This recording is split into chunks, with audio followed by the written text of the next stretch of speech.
Sa mga relihiyosong tao, kuminsan akala nila kasalanan yung magpahinga. Kasalanan yung mag-relax. At parang iniisip nila ang spirituality ay puro na lang pagtitiis, pagdurusa, at mga pagsasakripisyo. But life could be a gift to enjoy or a problem to solve. At kailangan sa simula pa lang, maaga pa lang, nililinaw na natin, ang buhay ba na bigay ng Diyos ay itatrato natin na isang regalo na dapat nating ipagpasalamat at lasapin, o ito isang problemang dapat lutasin. With that kind of mentality, you will already be standing on one side of the fence if you were going to be restful or anxious in life. John 16:33, Jesus says, I have told you this so that you might have peace in your hearts because of me. While you are in the world, you will have to suffer. But cheer up, I have defeated the world. Napaka-relevant po sa buhay natin mga kapatid, itong mga verses na ito.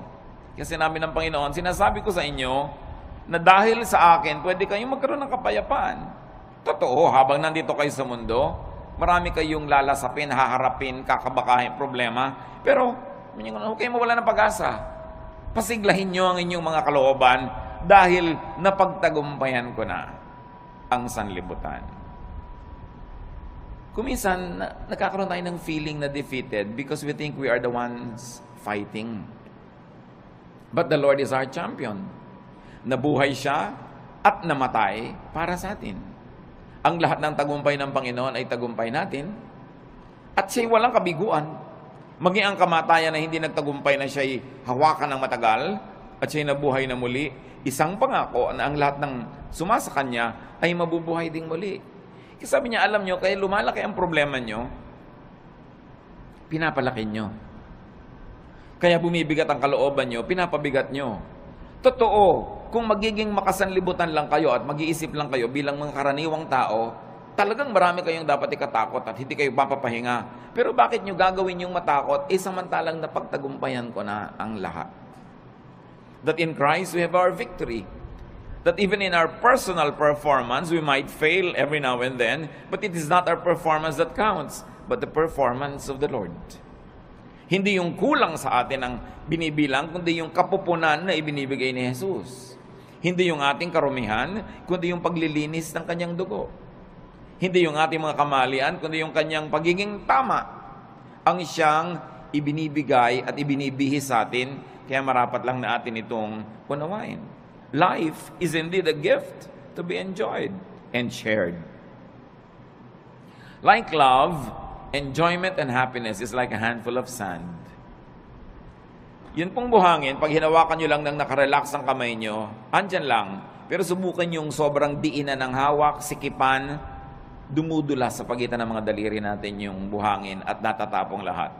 When you hold too tightly, sand slips through your fingers. And happiness is like that. Enjoyment, like love, is like that. Pag sobrang mong hinigpitan, nawawala. Dapat relax ka lang. Relaxing and knowing how to relax could be a great tool of survival in this age of stress. Marami talagang stress ngayon. Pati nga inumin mong tubig, binabayaran na, binibili, nung araw naman hindi. Maraming gastos ngayon na dati hindi naman gastos. Yung load, ang laki-laki ng pera mong napupunta sa load, dati naman hindi ginagastahan yan eh. Marami talaga. Pero marami ring blessing na available. Kita nyo naman, nagsusurvive ang lahat. Life is even better.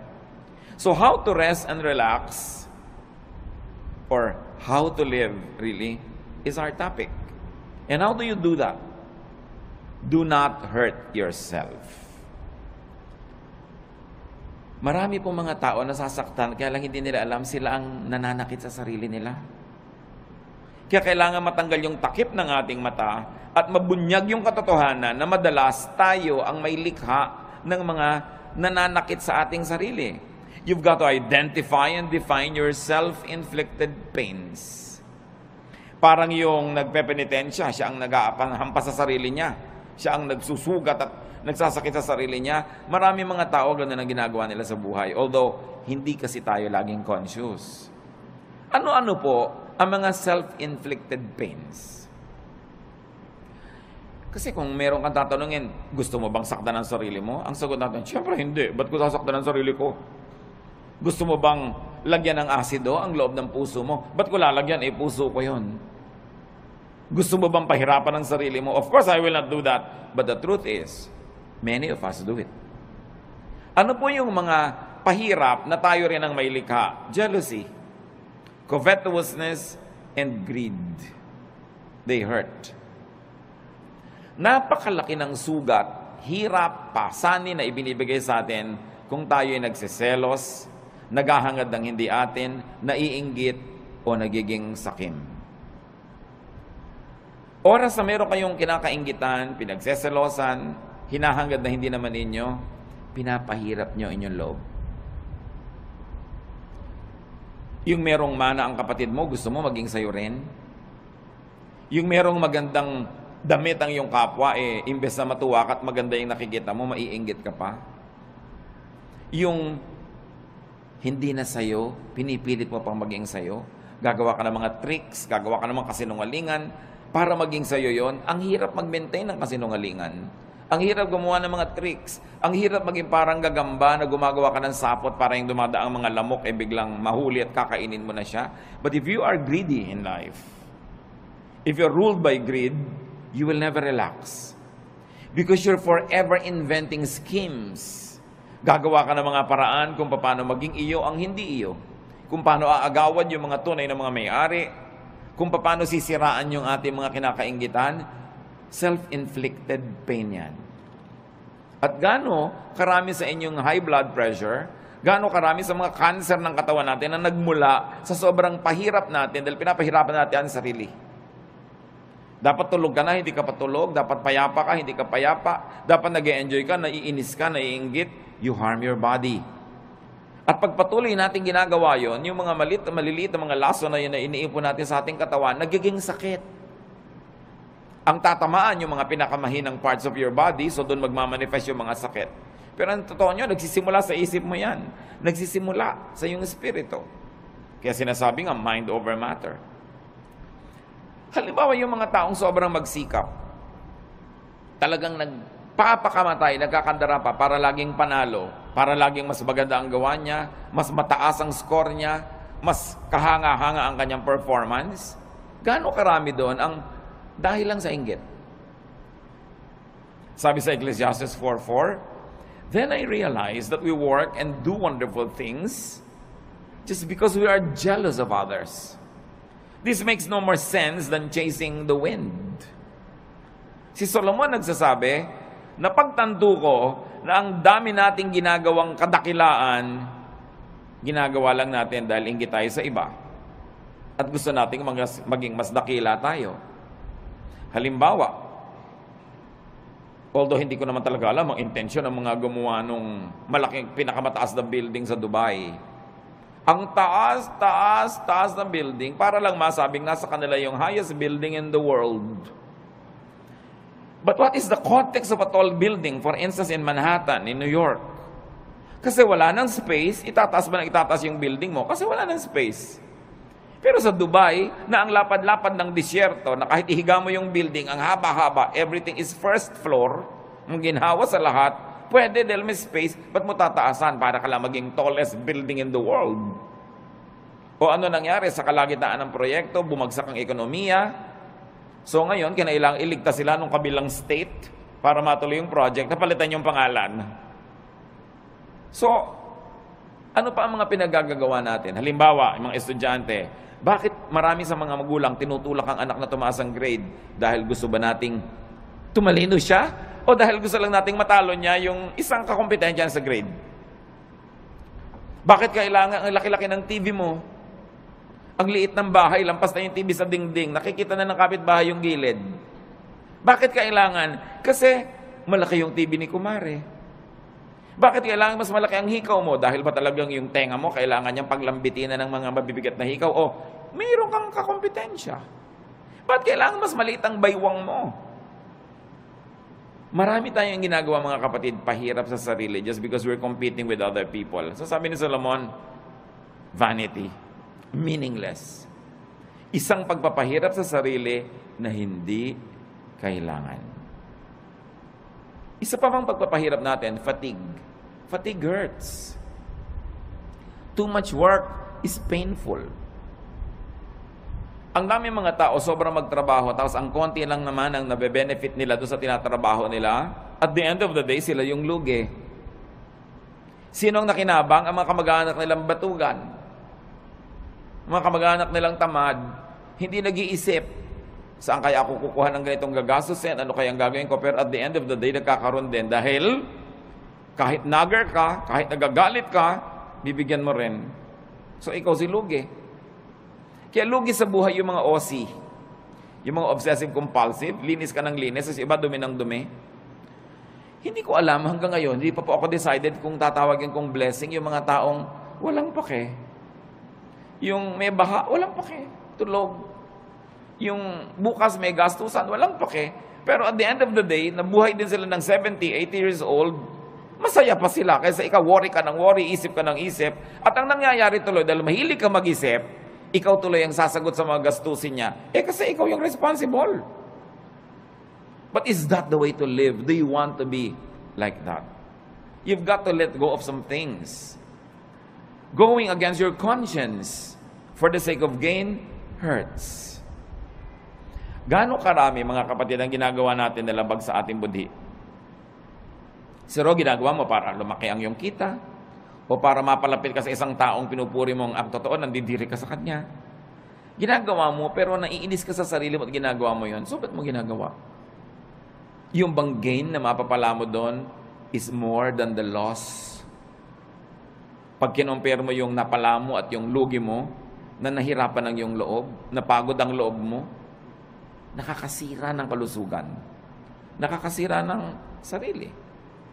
Ano pa po ang mga pahirap natin sa sarili na hindi natin nare-realize? Strained personal relations. They hurt. Tuwing meron tayong kaaway, kagalit, and we maintain this kagalitan, hirap tayo. Dahil kahit matigas ang loob mo, kahit ka pa nagtatapang-tapangan, aminin mo, mas gusto mo naman friendly yung atmosphere. Mas gusto mo naman na kabati mo yung kagalit mo ngayon. Mas gusto mo naman na love ka niya kaysa hate. Kahit nagpe-pretend ka pa that you don't care, you care. Why? Because the Spirit of God lives in us. And that Spirit is hurt whenever things are wrong. Kung ang mga relasyon natin sa ating kapwa ay pangit, kaya kami mga tao nagpapagamot, laging masakit ang ulo, laging masakit ang likod, laging masakit ang ganito. Tanong mo, marami ka bang kaaway na kamag-anak, kaibigan? No po. Hindi mo kailangan ng gamot. Makipagkasundo ka lang, baguhin mo ugali mo, gagaling ka. Kaya kami sakit, kahit inumin mo lahat ng isang drum ng mga gamot, kung lagi kang nakikipag-away, lagi kang may kaaway, may gusto kang sugurin, defensive ka dahil may sumusugod sa'yo, magkakasakit ka. Kaya ang Panginoon nagtuturo, forgive, make peace. Sa palagay niyo, nagtuturo siya para tayo lugihin? No. Nagtuturo siya ng ganoon kasi alam niya, when you forgive, you relax. When you make peace, you relax. And when you relax, you will get well, even if you're sick. Or you will not get sick. And then it's to your advantage. Lahat ng turo ng Panginoon, hindi para tayo madehado. Doon tayo panalo. Ang tulo ni Satanas, yun ang mahirap. Yung dapat ikaw ang panalo. Talunin mo siya. Dapat mas pataas ang score mo. Dapat mas mayabang ka sa kanya. Dapat mas malakas ka. Hindi ka mapapahinga. Pag lagi ka nakikipag-compete. And these are usually the burdens of and deception in highly professional vocations or in competitive endeavors. Yun ang pinag-usapan natin. Kaya nga kuminsan meron tayong kapatid o pinsan na masyadong baliwala, yung sobrang bahala na, sobrang hindi siya nag-aalala. Ang totoo, mas minsan humahaba pa yung buhay niya kaysa sa'yo. Siyempre, ayaw naman natin maging ganon. Pero meron tayo kahit konting dapat matutunan doon sa mga taong marunong magsawalang bahala paminsan-minsan. Kasi pwede mong punuin ang buhay mo ng puro takot. Pero anong mapapala mo? Obserbahan nyo sa aeroplano, pag magte-take off, iba-iba reaksyon. Meron talagang yung naninigas ang panga, nananalangin ang hindi matapos-tapos. Minsan magdalangin ka ng isang beses, tapos tama na. Ba't walang patid? Para ka nalang laging natatakot, nagte-take konting tagtag ng aeroplano, takot at takot. Meron naman, kain ng kain, may natutulog. So, if pare-pareho rin yung darating, Kung 1 oras kayo sa loob ng eroplano, o 5 oras, o 9, pare-pareho rin naman kayong lalabas sa eroplano na yun pag nag-landing, pero ikaw hindi ka nag-enjoy kung warrior ka.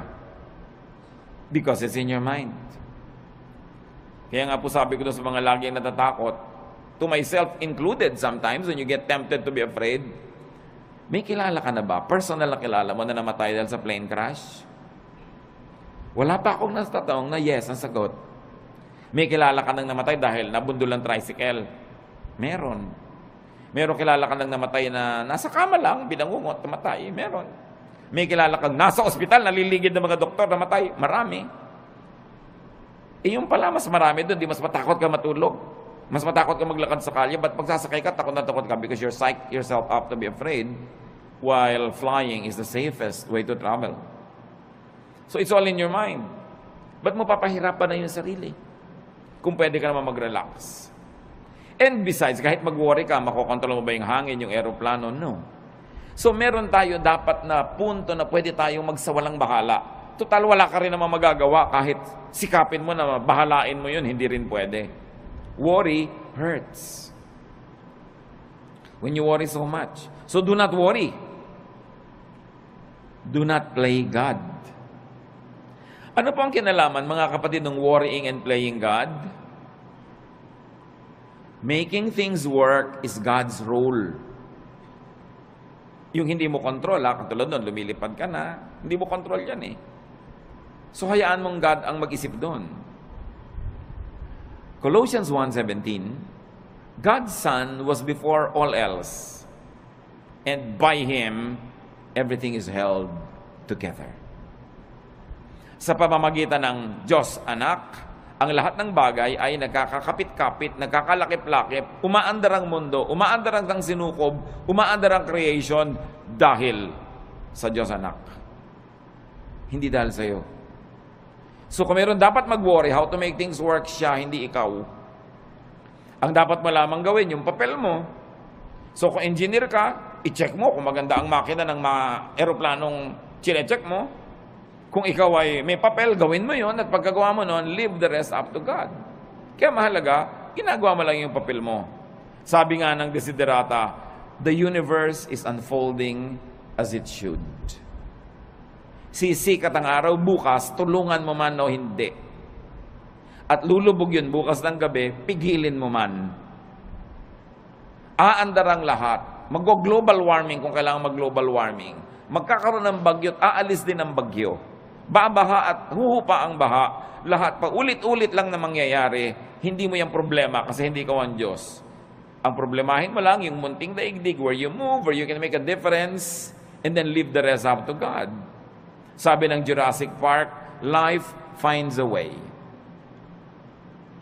Mga magulang, nag-aalala tayo, naku, yung anak ko aaten ng picnic, baka mahulog. Mangangunyapit yun. At pag nahulog na yun, aahon uli yun kung saan man siya nahulog. Baka siya malunod, lalago yung pilit. No? Gagawa siya ng paraan because life finds a way. Minsan ang takot ng mga magulang, mamatay siya ng hindi pa matatanda yung mga bata dahil hindi maaalagaan. Aalagaan din nila ang sarili nila. Kahit hindi mo alagaan yung mga batang yan, nakadikta sa kanilang kalikasan, aalagaan nila ang sarili nila. Pag may nahipo silang mainit na plancha, siyempre kahit hindi mo sabihin, tatanggalin nila yung kamay nila. Nakasulat sa atin yun. We were wired to survive, to reproduce, and to live the cycles of life that are assigned to us. So hindi natin dapat masyadong inaalala yan. Nakatakda yan. Huwag mo alalahanin ang shape ng bulkang mayon. Magiging perfect pa kaya yan ng matagal? Paano kung sumabog? May mga nagagano, nagwo-worry. Anong gagawin mo? Tingnan mo na lang siya. Kung hindi na siya perfect, tabi-tabingi, find another beauty in it. But enjoy it while it lasts. Maybe you have a provider complex or a protector complex or a teacher complex, but do it only up to a point. Do not overdo being a provider, because even if you don't provide for your loved ones, they will find a way to continue living. Even if you don't protect them all the time, God designed them to protect themselves. You don't always have to be the teacher. You don't always have to be the moralizer, the one who says the right thing, because they will also hear it from other sources, aside from they will hear it from their conscience. So, don't play God. That's what we mean. Iinom ka ng gamot, inumin mo, manalangin ka, and let it work. Huwag mong alalahanin. Huwag mong buksan yung mga benda ng sugat mo para tingnan mo kung naghihilom na yung sugat mo. Dahil lalo na namang mabubulat-lat, dudugo lang. Let it heal by itself. Just do your part. It's important because when you over-worry, you get too tired and fatigue hurts. Pag pagod ang tao, bumababa ang immune system. Madali kang magkasipon, madali kang magkaroon ng mga sakit pag pagod ka kasi bumababa yung panglaban ng katawan mo sa mga invaders. Kaya dapat nagpapahinga. Observe design and load limits. You have to rest. Sa mga may mga bayani complex, rest. More work sometimes means more income, but often it means less happiness. More income doesn't always mean more happiness. Maybe more pleasure for the people who depend on you, but not necessarily for you. At meron kang tungkulin sa iyong sarili. Bago pa man ang tungkulin mo kahit kanino, kailangang buhayin mo ang sarili mo, pasayahin mo ang sarili mo, ipahinga mo ang sarili mo, at huwag mong payagan kahit yung mga minamahal mo, napatayin ka, sipsipin ang dugo mo, istrohin ang dugo mo, nag-e-enjoy sila, tapos ikaw yung nangangalirang at natutuyo. You have a duty to yourself. Life is a primary duty of life. At paglabag sa utos at kalooban ng Diyos na nagbigay sa'yo ng buhay, napabayaan mo ang buhay mo. Kahit pa nga yung pagpapabaya mo, pagdugtong sa kaligayahan ng iba. Kahit sa airlines, makikita nyo doon sa kanilang mga anunsyo ng kaligtasan, pag nawala ng oxygen sa cabin, may malalaglag ng mga oxygen mask, anong gagawin mo? Una mong lagyan ng sarili mo. At pag nakakahinga ka na ng tama, at saka mo tulungan yung bata o yung matanda o sino man, you have a duty to yourself. And it's not selfishness. You were wired and created by God to protect the life that was assigned to you to protect. Yung ibang tao, ipoprotect nilang life nila. Sometimes we are overprotective But they will protect themselves because they too were wired to protect themselves. So do not overwork yourself. Rest from overwork. Learn appropriate contentment with what you make. Yung mga iba, lalo mga professionals, may kasabihan nga ngayon, dahil alam niyo sa Korea, South Korea, sobrang modernization at sobrang materialism tuloy dahil puro pera. May kasabihan ngayon doon, a Korean man gets stomachache when his cousin builds a new house. Dahil naiinggit siya, bakit may bago siyang bahay? Anong problema ko? Ba't di ako nakakapagpagawa? So papagawa din siya. The competitiveness is too much. That's why one of the highest rates of suicide dyan. Dahil sa competitiveness. 1 Timothy 6:6-7. And religion does make your life rich by making you content with what you have. We didn't bring anything into this world and we don't take anything with us when we leave. Sabi dapat kontento ka kung anong meron ka. Hindi sinabi na kung ano na lang nandyan pwede na. Kasi itinuro, 6 days you shall work and on the 7th you will rest. So it follows that you will really achieve, that you will acquire, that you will amass, and you will have. But the point is, be contented with what you naturally have. So kung ito pa lang yung kinikita mo ngayon, ginagawa mo naman yung best mo, huwag mo i-compare sa kita ng iba to the point that you will kill yourself trying to beat that other person and trying to make more. Kaya nga sa mga highly professionalized fields, totoong-totoo yan, ang daming may ulcer, ang daming may insomnia. So they squander their youth trying to make money, and when they are old, they use all their money to become healthy again. So mahalaga, iniingatan mo yung katawan mo na may limit ang pwede kong gawin. Hindi ako pwedeng lagi nagpapakabayani. Hindi ko laging sosolve ang problema ng daigdig. I will have a healthy level of self-preservation. Do not strain yourself to make now what you should still make tomorrow. Yung kikitain mo pa bukas, huwag nang kitain ngayon. Magpahinga ka naman. At sabi ni Solomon, the more money you make, the more people come to spend it. And don't you find it true? Nung maliit ang kita nyo, hindi kayo pinapansin ng mga tao, so yung maliit na kita nyo, kasya sa inyo. Nung lumaki-laki, biglang naalala na ngayon ng nanay mo na malaki yung kita mo, naalala ng kapatid mo, naalala ng pinsan mo, heto na ngayon nakadaing sa'yo, nakahingi. Lumaki pa lalo ang kita mo, pati mga pinsan mo ngayon nagdadatingan na para makihalo at makikuha sa mga kinikita mo. So ikaw ang mag-isang nahihirapan, nagdurusa, yung iba ibinebenta ang kaluluwa, ginagasgas ang muka, sinasaktan ng sarili para kumita, tapos ang daming humuhut-hut. Do you like that? Pag marami kang kinikita, maraming makikiparte. Dadaming kamag-anak mo, maraming tutuntun sa'yo. Hindi naman masama maging matulungin tayo, but making more money at the expense of your health and peace does not always benefit you. Probably it benefits other people.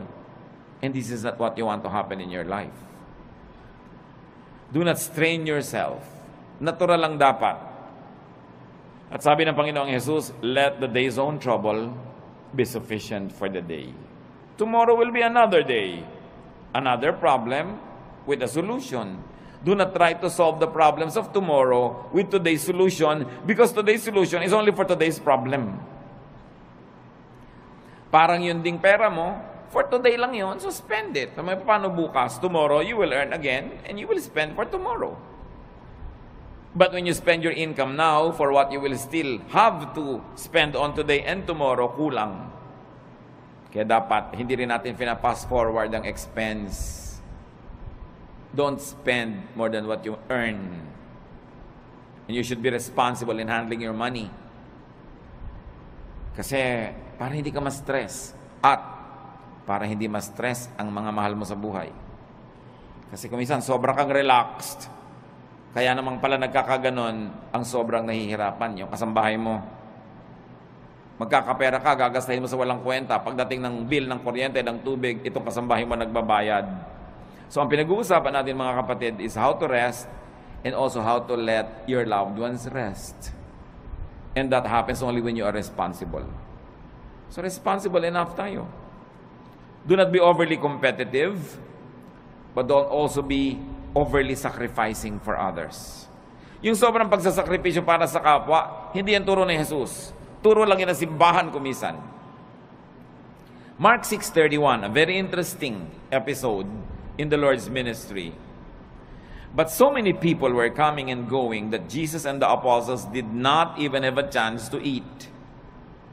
Then Jesus said, let's go to a place where we can be alone and get some rest. Sasabihin niyo ba, very un-Jesus yata? Ang daming tao na kailangan ng pakainin. Ang daming taong kailangan pagalingin. Kailangan ipanalangin. Kailangan i-counsel. Kailangan turuan. Kailangan palayasan ng mga espiritong nakatira sa kanila. Pero pagod na sila. Ano sabi ni Lord? Shh, halik kayo.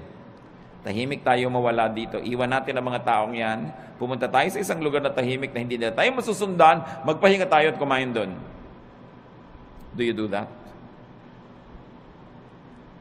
Mga kapatid, kung minsan, sobra kayong palatulong sa inyong mga kamag-anak at yung asawa niyo naman cooperative. Pero sinasabi niyo ba kung minsan sa asawa mo, huwag muna nating isipin yung mga kapatid mo at kapatid ko. Tayo muna magbakasyon. Dapat ganun. Hindi puro sakripisyo. Yung nakatira ka sa isang bahay na ang ingay-ingay, nakakatulig kahit sa katumingin na yung mukha, siksikan. Hindi mo masabihin sa asawa mong, minsan, mag-motel naman tayong dalawa, honey, para tayong dalawa lang, makapag-salarinan. Dapat mong ginagawa yun. Jesus showed us the way. Don't overkill yourself giving to others. You've got to give yourself time and space to enjoy the blessings of God, even though sometimes lang, once in a while, but you have to do it. Why? Because you cannot give what you do not have. Pag lagi ka ng aburido, wala ka rin namang maibibigay. Kung isang pera lang, pero may kasama pang bunganga. Kasi aburido ka. Minsan, nagbabantay ka nga sa pasyente, pero kulang na lang, hulog mo siya sa kama. Kulang na lang, hagisan mo ng juice niya. Kasi pagod na pagod ka nakababantay. So, pwede mo sabihin, mga kapatid, kayo naman magbantay sa nanay. Pagod na ako, mainit na yung ulo ko pati sa kanya. Why? Because we have limits. So, wag nating sobrang pagodin din ang kapwa natin. Sa mga families, kumisan unfair eh. Yung nag-aalaga sa magulang, yung isa lang napa-assign, dapat take turns. para fresh ka. Kung may mga hirap, kailangan you take turns facing the difficulty, hindi lang isa yung naka-assign. Observe your limits and observe your Sabbath. Kaya ang Panginoon, sabi niya, iwan muna natin sila. Kahit mamatay tayo dito katutulong, hindi pa sila mauubos. So, kailangan magpahinga rin tayo. Dahil, habang mahal ni Jesus yung mga taong tinutulungan, mahal din niya yung mga manggagawa na kasangkapan para tulungan ang mga yon. So, huwag niyong aalaw yung sarili niyo na maging manggagawa lang o ang mahal niyo sa buhay na nagko-cooperate, kayo na lang, tapos puro benefit ng iba. You have to learn to set time and space for your own enjoyment. Every day, every week, every month is long enough for you to have that private, pleasurable moment. We all need that to keep our sanity. Para hindi ka mabaliw. Kaya yung nasosobrahan, hindi ba, kinakausap na ang butike, nakikipag-chess na sa anino, at nakikipagtalo kung sinong nanalo. Why? Wala man lang pahinga. Walang relaxation. Another self-inflicted pain is anger. Anger hurts. Gaano karaming kalusugan natin nasisira dahil nagalit tayo o nananatili tayong galit? Tuwing galit ka, nagdurusa ang iyong katawan. So, ang totoo nun, ikaw nagpaparusa sa sarili mo. Kaya yung magagalitin, mga kapatid, huwag na kayo makipag-away.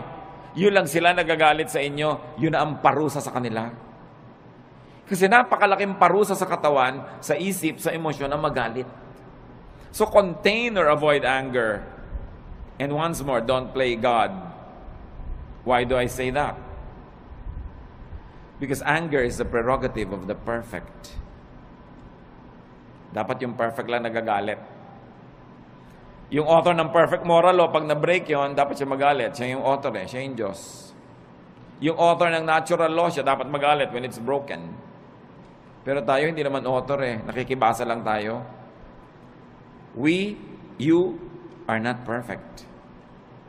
You are not the author of morality or life. You are just a fellow creature, a fellow beneficiary and traveler, a fellow seeker, in fact, a fellow sinner. Kaya wala kang karapatang magalit. Isipin niyo mga kapatid, ano mga kinakagalit niyo? Kayo ba, Diyos? Ano mga kinakagalit natin? Perfect ba tayo? So may imperfection yung tao, pero perfect ka ba? Besides, you were not designed to be angry. Nung nilikha tayo ng Diyos, hindi niya tayo dinesign na magalit. Kaya pag nagagalit tayo, we go out of the design, we destroy the intentions of the manufacturer, and at the end of the day, we destroy ourselves. Hindi bagay sa atin magalit, hindi tayo dapat nagagalit. Your bodily system goes awry when you get angry. Nagkakasira-sira, nagkakawasak-wasak ang nervous system, electrical and chemical balances of your body naiiba pag nagagalit ka. Kaya mga ibang nagagalit, they become, sabi nila, temporarily insane. Nakakapatay. Traffic altercation, nakakabaril ka ng kapwa, tapos makukulong ka forever. Dahil lang nagalit ka. That's why galit should be controlled.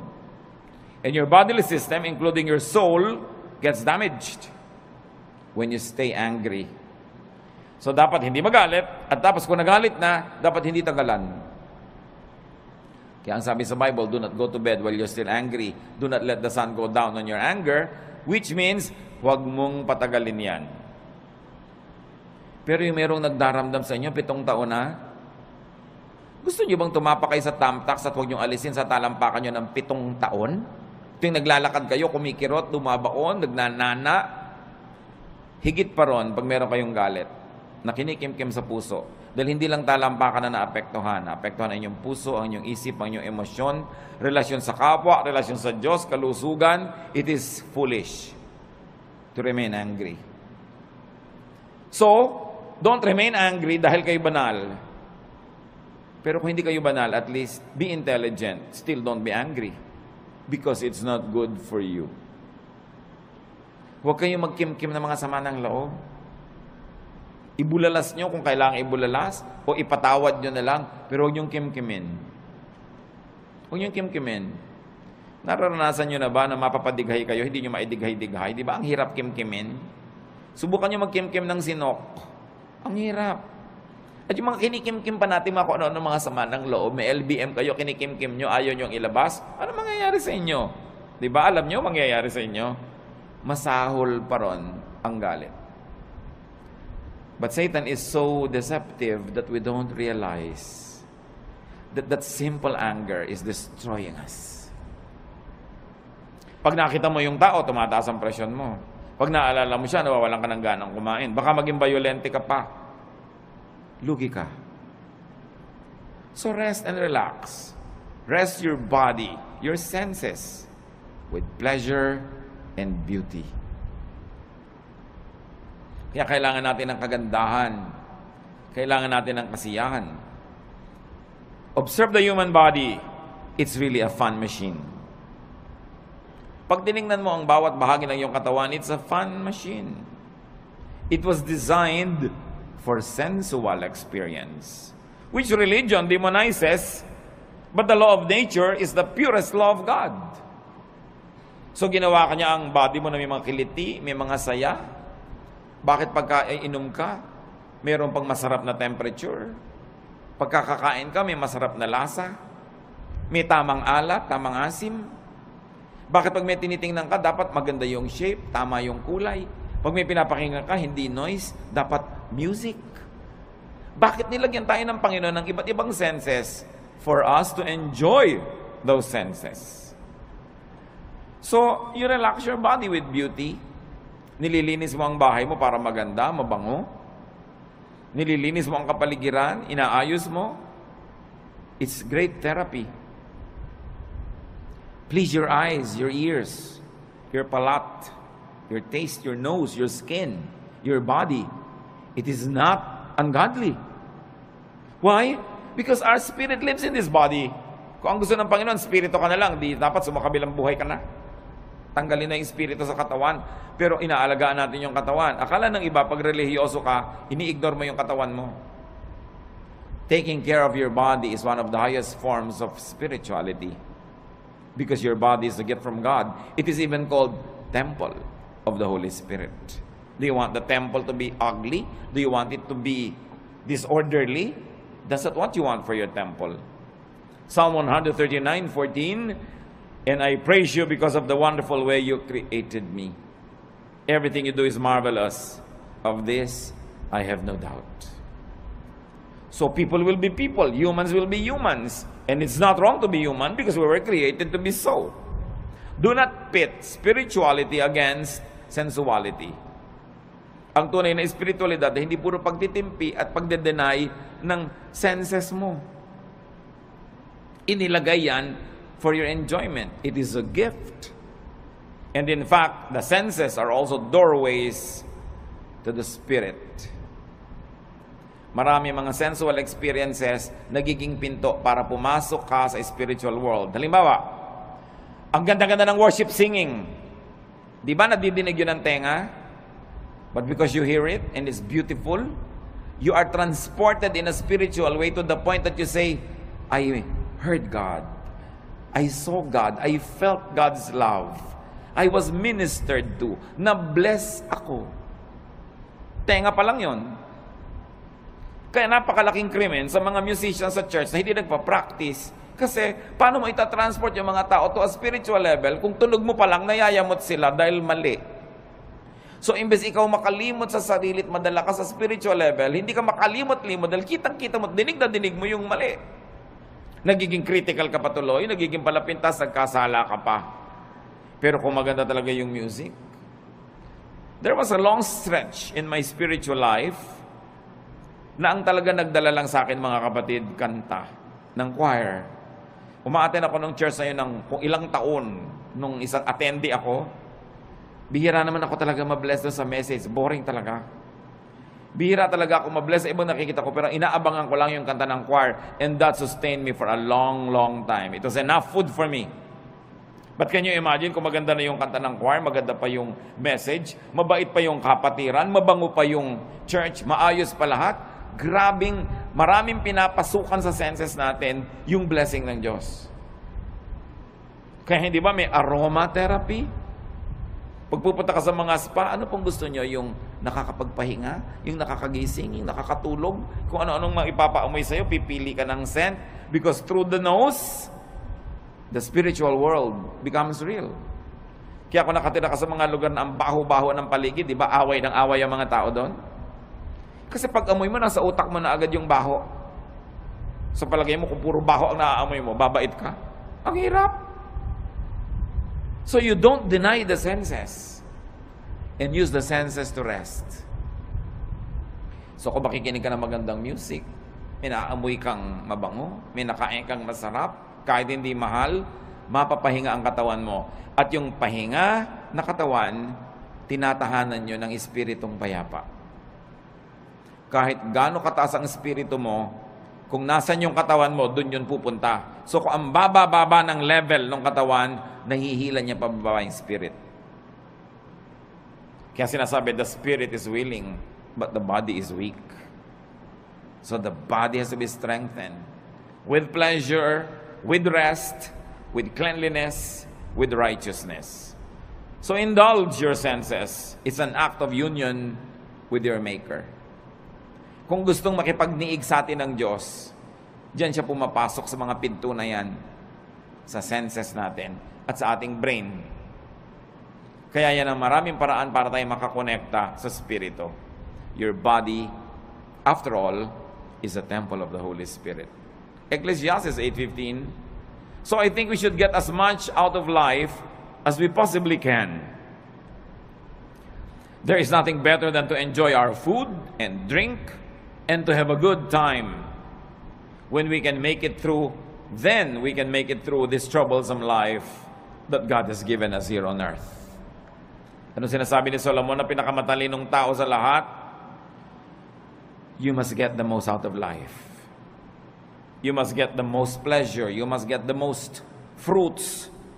Eat the best when you can. Listen to the best. Have the best. Sabi niya, there is nothing better than to enjoy good food, a good drink, a good time. Why? Because life has a lot of troubles. It had a lot of troubles, it's having a lot of troubles, and it will present a lot of troubles. Iba na yung pinatatag ka na ng napakaraming magagandang karanasan, pampatibay sa'yo, pagka ikaw ngayon ay pinupukol, binabato, itinutulak, ginigiba ng mga pangit na karanasan, meron kang pagkukunan sa iyong alaala ng mga masasarap na mga kanaalaala, payapang mga moments in your life, and it will strengthen you. Kaya yung mga bata na pinalaki sa kalupitan, sa palo, sa walang pag-ibig, usually buong life halos disoriented sila. Unless kilalanin nila na kailangan nila magpatawad, magbagong buhay, at kilalanin nila yung pagbabago ng Panginoon, all their lives they become a slave of their dark past. Kaya mahalaga, pinapaganda mo hanggat maaari, lalo sa mga bata. Sabi ni Solomon, tuwing makakapag-enjoy kayo, mag-enjoy kayo. Kasi may mga panahon, kahit may pera kayo, wala kayong gana. Makakabili kayo ng pagkain, pero magaan lalamunan nyo. So ngayong may pambili kayo at meron kayong gana, eat. Bata kayo, kaya nyo yung mamasyal, pumunta doon, gawin nyo yun. Basta binabalansin nyo lang ng tamang pagtatrabaho, responsibility, faithfulness to God. Meron ka ngayong kakayanan na mag-enjoy, enjoy it. Dahil ang bukas hindi mo alam kung pwede mo pang ma-enjoy. Food and drink and good times need not be expensive. Food and drink and good times need not come from damaging toil and overwork, and it need not be paid for with a damaged body and a bruised soul. Hindi totoo ang chismis na kailangan mo pa magkasala, magnakaw, gumawa na masama para ka mag-enjoy sa buhay. Maraming bagay na libre at maraming bagay na hindi naman mahal. Ang kailangan lang baguhin natin attitude. We must remove from our value system the notion, the mistaken notion that spirituality means suffering all the time. If God likes you to suffer, bakit niya lagyan ng nerve endings ang iyong katawan that is meant for enjoyment? Because God likes us to have a good life. No eye has seen, no ear has heard, no mind has conceived what God has prepared for those who love Him. Another way to relax and how to live is to rest your spirit by doing good. Ephesians 2:10, we are God's workmanship, created in Christ Jesus to do good works, which God prepared in advance for us to do. Sabi, likha tayo ng Diyos. Nilikha kay Jesus para gumawa ng mga mabuti at yung mga magagandang gawain natin, inassign na noon pa man, bago pa tayo sinilang. So may assignment tayong lahat na gagawing mabuti. At pag hindi nyo ginagawa yon, may bahagi ng inyong puso na lamukot, lukot, tiklop, pipi, nagdurugo, nasasaktan, may kirot. Kasi wala ka sa design. Dapat hanapin mo, kapatid, ano yung assignment mo sa mundo, anong mission mo. Sa buong buhay, sa isang taon, sa isang buwan, sa isang linggo, sa isang araw, sa isang oras, nag-iiba-iba yung mission na yun. Lagi ka lang sensitive. Anong maganda na pwede kong gawin ngayon, ang assignment ko kay Lord? Gawin nyo. Sasaya kayo. Basta ginagawa nyo ang kalooban ng Panginoon, may pera kayo't wala, malusog kayo't hindi, nag-iisa kayo o may kasama, may malalim kayong saya na tinatawag sa English na joy. It is not dependent on outward events. It is there in your spirit. Pero, pag alam na alam nyo kung ano yung mabuti nyong dapat gawin, tapos maang-maangan kayo, inignore nyo, di nyo ginawa, kahit may pleasure kayo, kahit may pera, kahit maganda yung kapaligiran, may nagluluksa sa inyong kalooban na hindi nyo pwedeng itanggi at itatwa. So, ang pinakamabuti sa tao, maging totoo sa espiritu, maging totoo sa sarili. Be in character, be true to form.